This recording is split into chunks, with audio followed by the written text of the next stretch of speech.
Hey, this is Meredith Akers. And this is Tommy Spall, and you're watching FRESHthought EDU.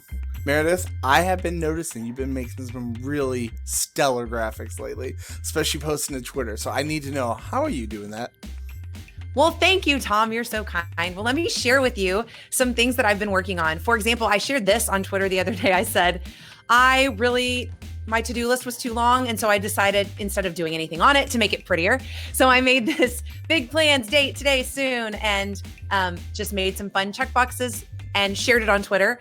And I did get some great feedback. People were like, thank you, thank you. So I did a blog post about it. And then a new Twitter friend reached out to me and said, hey, I'd really like it if you could make me something that I could share with my students. So we collaborated on this one that she could possibly share with her students. And then she was awesome. She reached out and said, hey, this is great. I love it. But it's not exactly what I was looking for. She was looking for a 2-page open planner like this. That's so awesome. Then I ended up making this, we kept collaborating. So I shared all these on my blog, but I did get lots of feedback on, these are in Google Slides, but how did you make that background? How did you make it say my week? That's not, it's not a font.